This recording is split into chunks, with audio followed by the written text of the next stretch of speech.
Islamic schools with curious connections to actual terrorist organizations are set to receive a whole lot more of your money to continue indoctrinating little Islamic soldiers thanks to Obama. Well, sort of. You will not believe the kinds of radical extremism these schools are teaching kids on your dime. Houston, we have a problem. Welcome back to Come and Take It.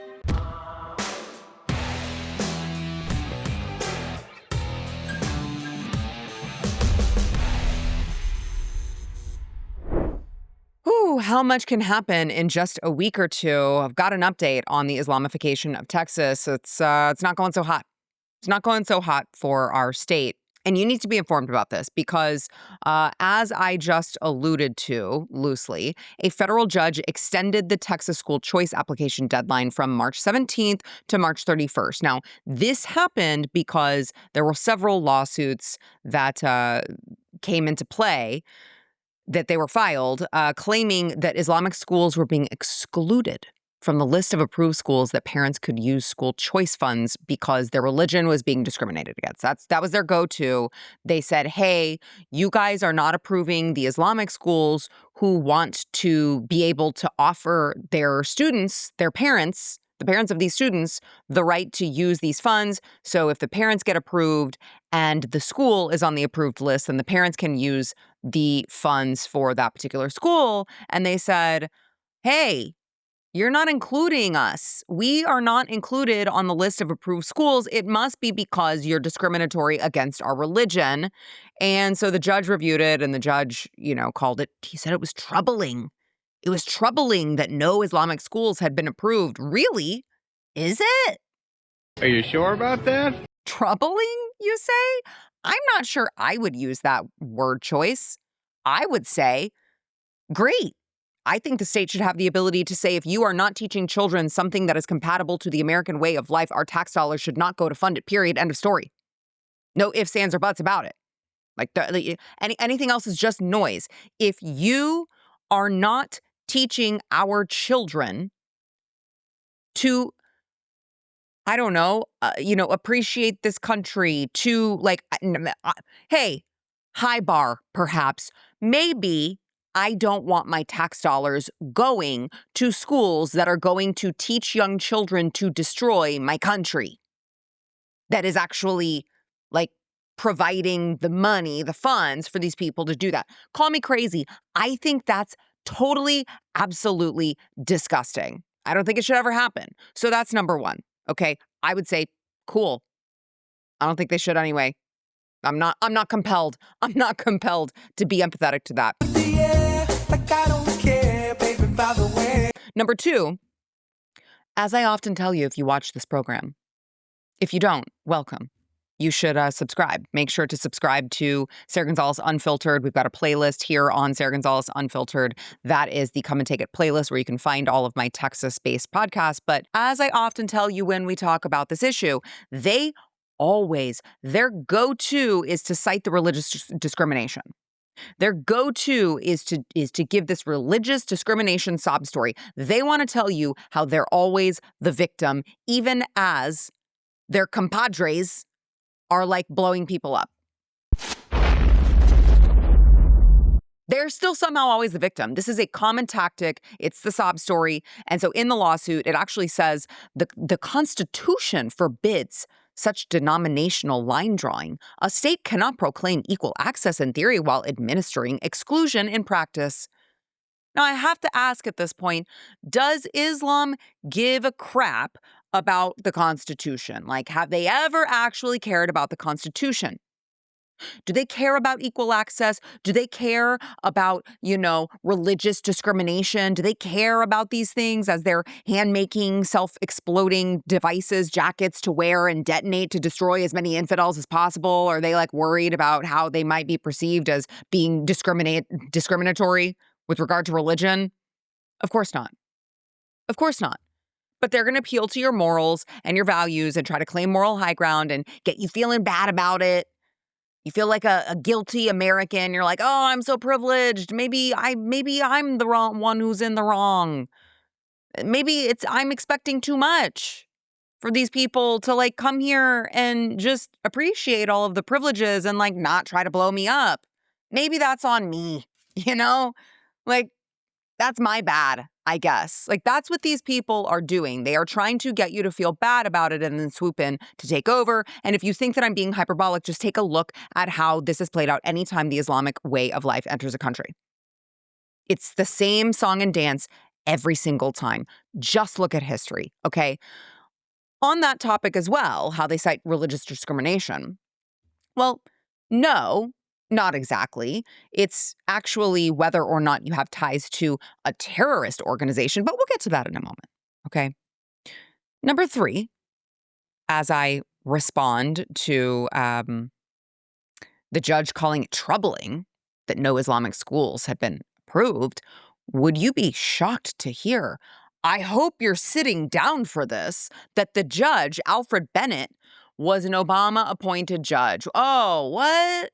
Wow, I'm so shocked that a judge who was appointed under Barack Hussein Obama is going to side with Islam. Color me shocked, you know? Shocking. So, after this guy extended the deadline, all of a sudden, the Texas Comptroller's office, this is the comptroller right now is Kelly Hancock. He's on his way out. All right. They had already approved the 4 schools. It was like a conglomerate of like schools and also parents of students who were in some of these schools that had filed the lawsuit. And the judge extended the deadline. And then, like, right after the judge did that, apparently, these select schools, got added to the playlist, so to speak. Curious how that happened so quickly, because the argument from the comptroller's office and the argument from the attorney general's office has always been, this is Texas taxpayer money, and if a school has ties to terrorist organizations, they are not eligible for the school choice program. That should not be controversial. It's really that simple. It's actually like so simple, it's mind-boggling that this is even an issue. Governor Greg Abbott already designated terrorist organizations, CARE, the Council on American Islamic Relations, and Muslim Brotherhood as terrorist organizations. He made sure in the state of Texas, those groups are designated terrorist organizations. Once you get that label here in the state of Texas, you can kiss those school funds goodbye. No, pack up shop, go somewhere else. We don't want you here. But somehow they want to tell you that it's about religion. They want to tell you that it's just the poor Muslims. They're just always misunderstood as they're yelling Allahu Akbar while they're, trying to stab a bunch of young children at a school. It's just enough. Okay. So with this particular issue, specifically, the comptroller's office had certain accrediting programs. One of them, I'll give you as an example, was called Cognia. And they found that accreditation program actually had ties to CARE, which was already designated a terrorist organization by Governor Abbott. So that seems pretty cut and dry. If you find that an accreditation system that is giving accreditation to these schools have ties to terrorist organizations, those schools should not get taxpayer funds. This is like the minimum level of discrepancy being used. Hey, part of a terrorist organization, X. Non-terrorist organizations, check. Like that. This is basic levels of discrepancy. So I just want to give you an example of how egregious this is and how terrifying it is that our taxpayer money can now be used potentially to fund up to $10,000 per student that go to any of these schools that are now going to be approved, apparently, by the Texas Comptroller's office. Let me give you an example. Brighter Horizons Academy in Garland, Texas, is a school that is involved in this lawsuit that was filed, and it uses a curriculum called Islamic Services Foundation, which I will tell you is also involved in the lawsuit. They're all suing, okay? So both of these entities involved in the lawsuit, they're claiming religious discrimination. They're saying they're being picked on. They're just being picked on because they're Muslims, and that's all it is. Well, here's the deal. According to Middle East Forum, the Brighter Horizons Academy, I'm going to read you this headline. The Brighter Horizons Academy in North Texas was established and run by figures involved with convicted Hamas operatives and designated terror organizations, and uses curricula developed in-house that teaches children to hate. Now, it's just a headline, right? Let's go on. Previous school staff appear to have included two close relatives of the Doha-based Hamas leader Khaled Mishal. Couldn't tell you if I'm pronouncing that right. Don't care. Family members of convicted terrorists, a deported Hamas operative, and an unindicted co-conspirator in America's largest terror financing trial, of course, the Holy Land Foundation trial. So it goes on. Brighter Horizons Academy in Garland is a subsidiary of the Islamic Services Foundation, a leading Islamist curricula publisher that produces and disseminates textbooks written by leading Islamist operatives to private Islamist-run schools across the country. Again, these are just words. This is just words on a website. How do we know how bad it actually gets? Well, it goes on to tell us, and it drops receipts.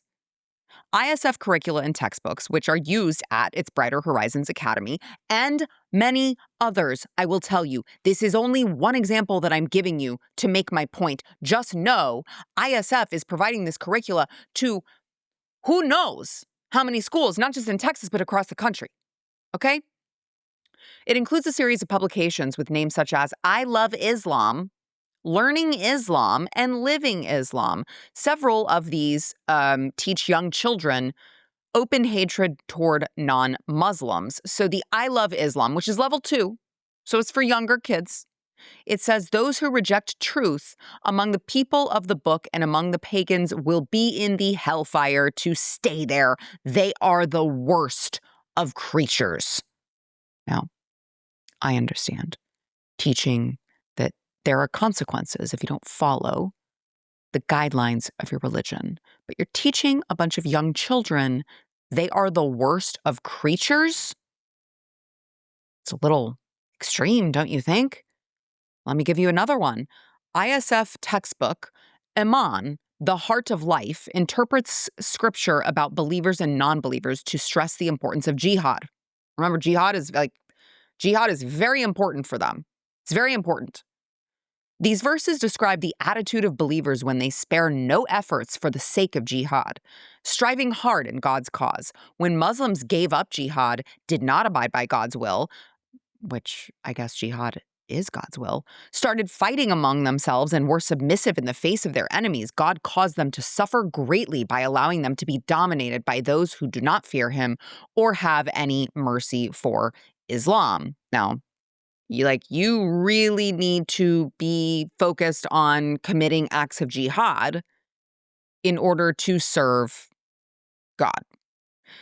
ISF textbooks promote Muslim scholars who are actually leading Islamist figures of dangerous international Islamist networks. Is this, guys, can I just for a second, does this sound like a bad idea to anyone else?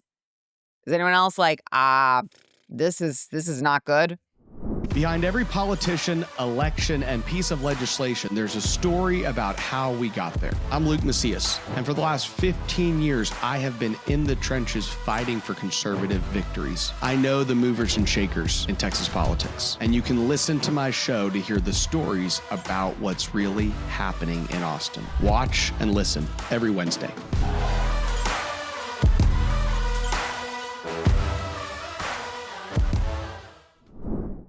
ISF's Islam in America textbook, for instance, includes praise for Jamal Badawi, and they say that he has exceptional eloquence and profound yet moderate understanding of Islam.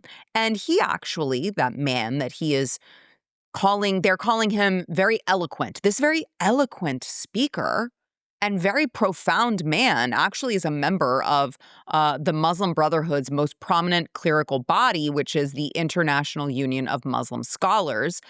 And that same guy, Badawi, was listed by federal prosecutors as an unindicted co-conspirator during the 2008 trial of the Holy Land Foundation, which, of course, again, was like a gigantic terrorism financing operation that happened in the North Texas area, actually just a few miles away from ISF's office. I'm sure that's just a coincidence.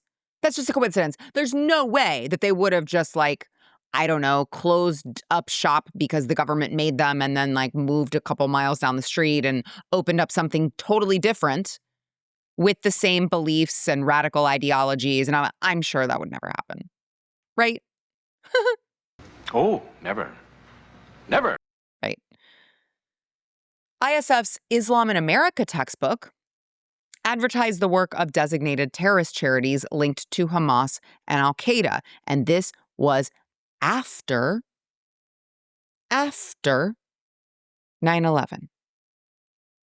Islam in America highlights the work of the Benevolence International Foundation and the Global Relief Foundation almost a decade after both were shut down and designated as terror financing organizations over their links to Al-Qaeda and bin Laden, respectively. But the textbook doesn't mention that.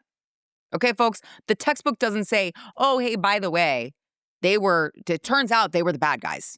It turns out they were the baddies. We thought they were good. It turns out they were not good because they were financing major, major terrorists. No, actually. They just say that they tell the children the charities provide aid to mostly Muslim victims of tragedy and help Muslims leading prosperous lives in the United States and Canada to feel part of the Ummah. That's all. That's all they are. It's all warm and fuzzy feeling when you talk about these people. They also praise charities like the Islamic African Relief Agency 7 years after the U.S. government designated the charity global terrorists over its ties to Osama bin Laden.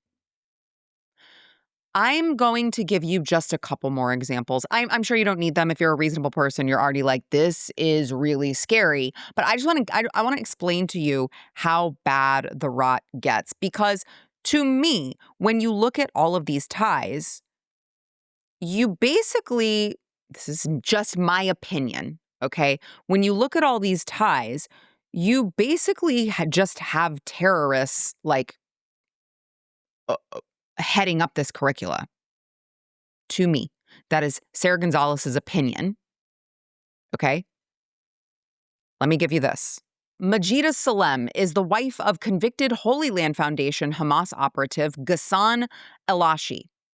So the wife of a convicted Holy Land Foundation Hamas operative worked as an Islamic studies teacher at Brighter Horizons School. She worked there. She was actually teaching there, and she served as a member of the curricula design team for the ISF's textbooks. By the way, in case you were wondering if she was like reformed or something, no, actually she's not. She still is apparently supportive of her husband's actions supporting Hamas terrorists. My name is Majda Salem, wife of Ghassan Elashi. It is such an injustice. My husband is innocent and he should be out of there.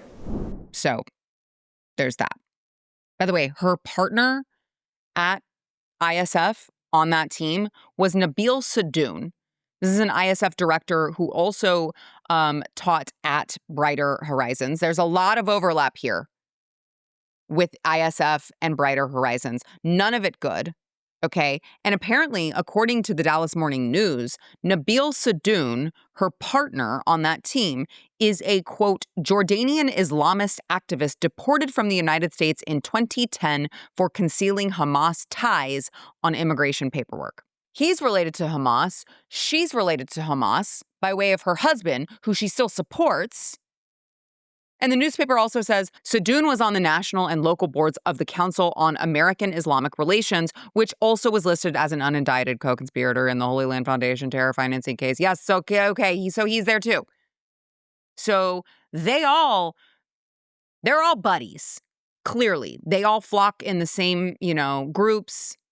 They're all like flirting with terrorism if they aren't actually already, convicted of financing terror. Like, this is bad freaking news.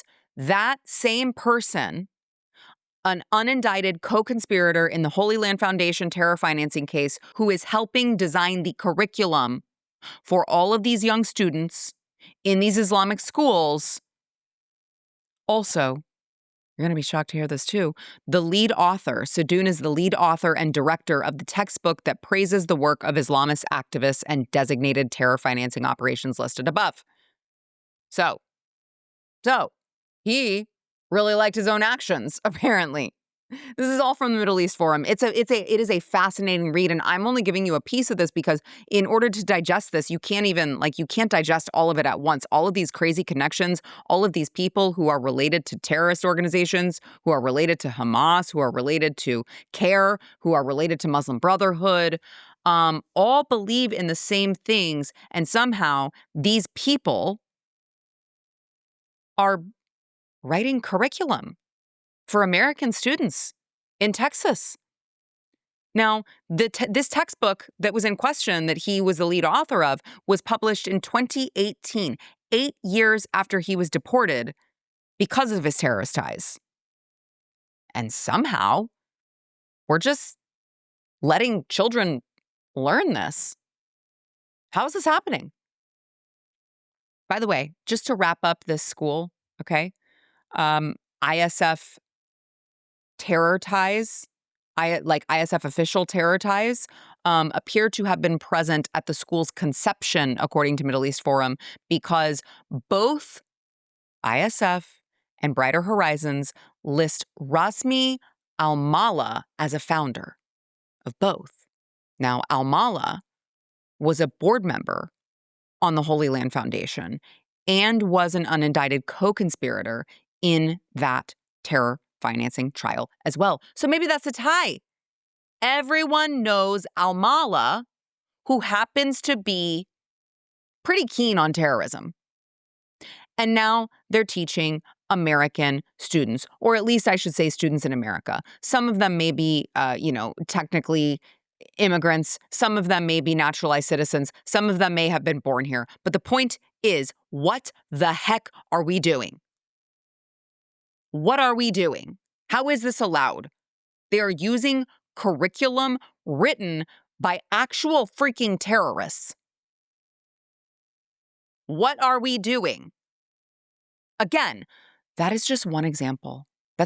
Just know that is just one example that I'm trying to explain to you the problem of how in the world is it possible that our taxpayer money, I work hard. I'm sure you guys work hard. You work hard for the money that you're even able to keep after the government steals it from you, right? And they steal so much of it from you. And to know that they're stealing some of it from you and they're giving it to schools that teach that. Schools that are trying to train little terrorists. It's overwhelming. It's just an overwhelming feeling to know that. So how is this allowed? I don't know. But the fact that now we know that it's allowed and the fact that this Obama-appointed judge just, extended the deadline because it's like, oh no, it's troubling that these Islamic schools aren't being accepted. That's terrible. We want more terrorism. Thanks, Barack Hussein Obama. We need to elect leaders who will put a stop to this yesterday. We need to elect leaders. This, my friends, is election season. And I realize that the primaries are over. But I'm just telling you, you need to show up at the ballot box and vote because we need to elect leaders, whether it's in the runoff, whether it's a special election, whether it is the general in November. We need to elect leaders who will put a stop to this before it is too late and you can't put the genie back in the bottle. That's where I'll leave it today. All right, make sure that you smash the like button.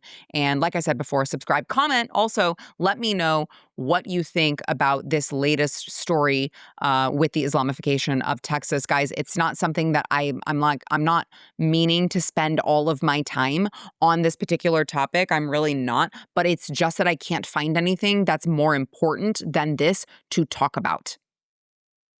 This is like the issue of, I don't know, the last 2 years, this will be the issue, I think, of this decade, is how we handle what is clearly a takeover of our country and our state and our values and our morals and our principles. So we'll keep you posted. If you liked this, make sure to subscribe. Sara Gonzales Unfiltered, and this is the Come and Take It playlist. I am Sara Gonzales, and we'll see you next time on Come and Take It.